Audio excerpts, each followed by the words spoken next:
보통 우리가 목적이 있어서 물타기를 하는 경우는 별로 없는 것 같고 거의 강제적으로 이제 희망회로 돌리다가 물타기 하게 되는 게 사실 우리가 일반적이지. 그러니까 전략적으로 물타기를 하는 경우는 거의 없다고 봐야 돼. 내가 물타기를 하고 있다? 이거 무조건 위험한 신호다.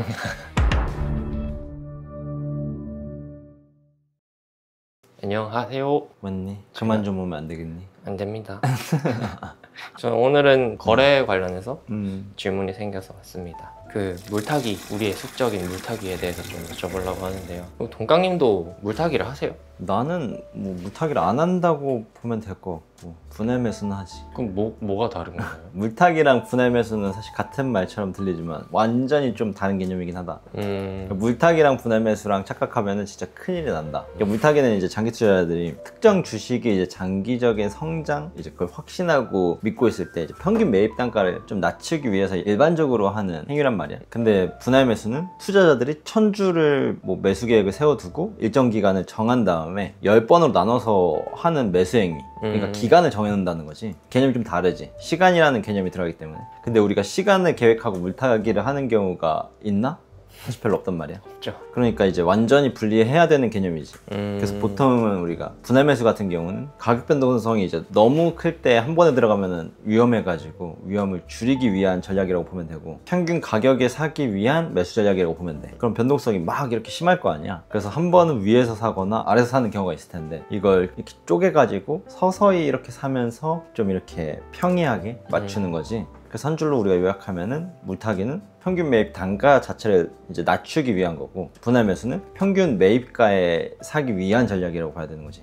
기간 대비 평균 가격에 사기 위한 전략이라고 봐야 되는 거지. 보통 우리가 목적이 있어서 물타기를 하는 경우는 별로 없는 것 같고 거의 강제적으로 이제 희망회로 돌리다가 물타기 하게 되는 게 사실 우리가 일반적이지. 그러니까 전략적으로 물타기를 하는 경우는 거의 없다고 봐야 돼. 내가 물타기를 하고 있다? 이거 무조건 위험한 신호다.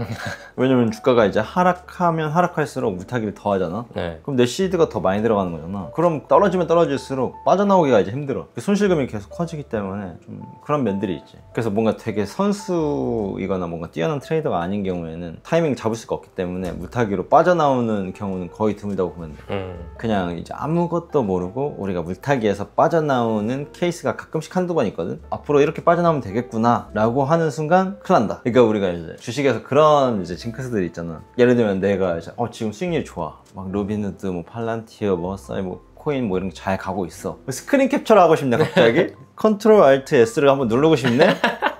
이러면 이제 네. 그런 징크스가 있잖아요. 네, 신호 떴냐. 그러면 이제 팔아야 되는 자기 객관화가 필요한 시점이잖아요. 여기 물타기에서도 한두 번 되네? 이거 앞으로도 하면 되겠네? 이러면 이제 큰일 났다고 봐야 돼. 수렁으로 빠지는 거죠. 이거는 뭐 만수르 같은 사람 아니고서 흔히 얘기하는 뭐 켈리 베팅이다, 뭐 더블 베팅 하자, 뭐 이런 거 있잖아. 근데 우리는 이제 만수르가 아니잖아요. 그쵸. 돈이 무제한으로 있는 게 아니잖아요. 그래서 그런 식으로 물타기를 할 수 없기 때문에 영원히 주식시장에서 퇴출당할 수가 있다. 좋은 꼴을 못 봤어. 그러니까 이제 주식 격언 중에 제일 좋은 격언 중에 하나가, 좋은 매수 타이밍은 사자마자 오른다. 그 다음에 물타기 해라.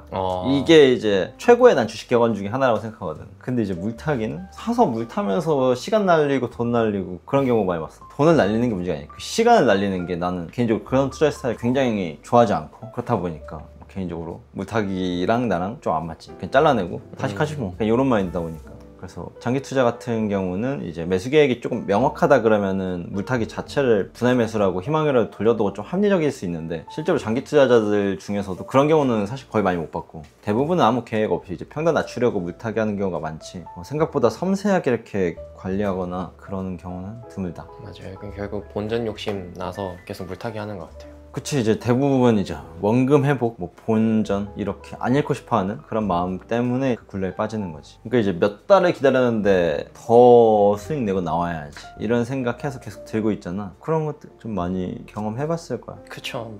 일상이라고 얘기할 수 있죠. 그러면은 혹시 뭐 물타기를 해도 되는 경우나 그런 요인이 발생하는 경우들이 있어요? 없어. 단호하시네요. 거의 모든 경우에서 물타기를 해도 되는 경우일 수는 없는 것 같고 그러니까 아까 내가 얘기했듯이 뭐 좋은 매수는 처음 산 날부터 수익이 난다 네. 뭐 이런 얘기 했잖아. 네. 트레이딩 해본 사람들이 이 말이 무슨 말인지 알거든. 그래서 실제로 우리가 거래를 할 때 특히 이제 데이 트레이딩에서나 이 스윙 같은 경우에서 첫 매수에 실패하면은 그 이후에 매수는 더 실패하는 경우가 많아. 그래서 우리가 데이 트레이딩에서 옛날에 내가 원칙으로 삼았던 게 이제 첫 거래가 실패했다면 그럼 두 번째 거래 이제 계획이 있어도 하지 않을 거야. 이게 내 원칙 중에 하나였어. 그래서 첫 거래가 실패하면 두 번째 거래가 실패할 가능성이 굉장히 높고 이게 연속성을 띠기 때문에 되게 중요한 원칙 중에 하나였지. 첫 거래에 실패하면은 그날은 거래하지 않는다. 이런 것도 이제 트레이딩을 되게 적극적으로 하시는 분들은 공감이 될 거야. 또 한 번 틀리면 그날 뒤에 와장창 깨지는 경우가 많아서. 그러면 그럼에도 불구하고 동강님도 사람이잖아요. 물타기를 했던 경우가 있어요. 보통 이제 급등하는 종목들 놓쳐가지고 이제 추격 매수하다가 물렸을 때 이렇게 추격 매수했는데 내가 물량을 다 받았는데 떨어지네. 그럼 다음 상승 턴에 나와야 되기 때문에 여기서 내가 팔면 더 떨어지는 경우가 있어가지고 그 눌림목에서 물타기를 한 번 더 해주는 경우 이제 그런 경우가 있었지. 그럼 이제 재반등 할 때 좀 물량을 좀 털어내는 뭐 그렇게 좋은 방식은 아니지. 결과적으로 그런 거에 반복을 했을 때 내가 장기적으로 수익을 많이 냈냐라고 하면 그렇지 않은 거. 그래서 이걸 나도 순간적으로 분할 매수였다고 자기 위로하게 되는 경우가 있는데 객관적으로 이거 장 끝나서 녹화해놓고 보면은 이건 물타기야. 근데 그 순간에 나 분할 매수 했구나 이제 그러는 거고 그 시점에 따라서 좀 다르고 항상 장 끝나고 이걸 객관적으로 다시 한번 볼 필요가 있다. 이건 내가 분할 매수였나 물타기였나 이 순간에 안 보이거든. 장 끝나고 다시 한번 일로 들어가는 거야. 그러면 제대로 보입니다. 그럼 뭐 말씀해주신 거는 보통 물타기랑 다르긴 하네요. 그러면은 아까도 말했지만 어쩔 수 없이 물을 탄다고 하면은 참고하는 지표들이 있으세요? 그냥 뭐 지지, 저항, 거래량 이 정도가 트레이딩 할 때 물타기 할 때 좀 많이 쓰는 것 같고 그 눌림목에서 그냥 거래량이 감소할 때 눌림이라는 건 기본적으로 거래량이 좀 감소해줘야 되거든. 눌림인데 거래가 많다 이러면 지하실 가는 거야.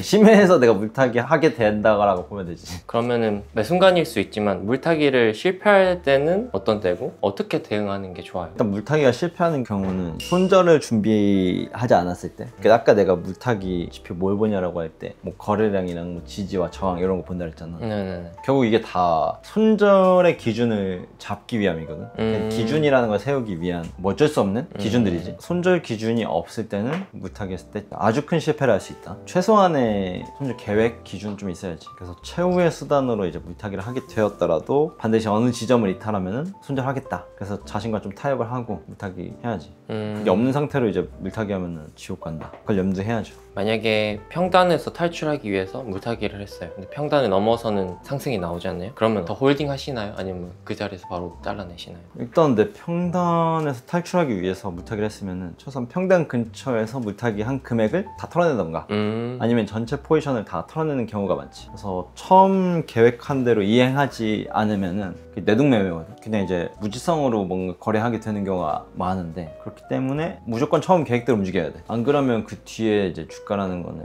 또 하락할 거 아니야. 그럼 또 이제 물타기 하고 오를 걸 기도하면서 마지막에는 이제 기도매매로 바뀌지. 그리고 이제 반복하지 않으려면 이제 처음 자기 계획대로 평단에만 와주면 정리할게요. 그 기도했으면 그 기도 지키라는 거지. 아 오케이. 기도했으면은 임마 들어줬으면 지키라고. 갑자기 이제 조금만 더 해주세요. 기도가 바뀌면은 또 이제 혼난다고.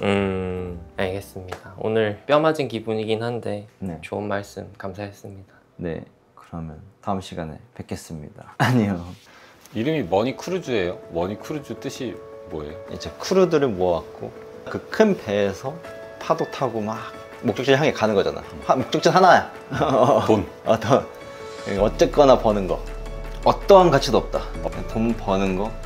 저는 방향성을 설정하고 같이 이 배가 침몰되지 않게 잘 관리하는 바람을 좀 느끼고 물고기 많으면은 중간에 우리 좀 어망 좀 펼쳐보고 그런 과정들을 상상해 보니까 좀 머니크루즈라는 말이 잘 어울리는 것 같아서 그래서 데일리픽 예를 들면은 지금 현대중공업이 뭐 한 10몇 프로 오르고 있는데 이거에 관한 뉴스가 뭐였는지 내 이 주식이 어떤 리스크를 갖고 있을지 뭐 시나리오라던가 음성이나 혹은 짧은 텍스트로 공유해주는 유튜브에서는 못하니까 제가 어쨌든 밥 먹고 하는 게 이거니까 어떻게 바라보고 있는지 그리고 그 중에서 좀 집중하고 있는 거 그 우선순위를 따지는 것들 중에서 뭘 중요하게 생각하는지 그걸 같이 보는 중간 코너가 될 것 같아요. 제가 어떤 주식을 들고 있는지 그 포지션을 같이 월간 단위로 공유하면서 편입 편출 당연히 있을 거고 그 안에서 비중 조절도 당연히 있을 거고 처음 타시는 분들은 약간 항해가 거칠 수 있으나 재밌을 수는 있다. 원래 이제 제가 흔들리고 이제 막 이렇게 거칠 수는 있어요. 근데 이제 그 과정을 좋아하실 만한 분들이 충분히 있을 것 같고 거친 컨텐츠의 맛, 좀 더 날 것 그대로의 통깡, 강민우 이제 보시고 싶은 분들은 아마 오늘 이 배에 타면은 경험하지 않을까 개인적으로 생각하고 있습니다. 네, 그러면 저는 배 안에서 만나도록 하겠습니다.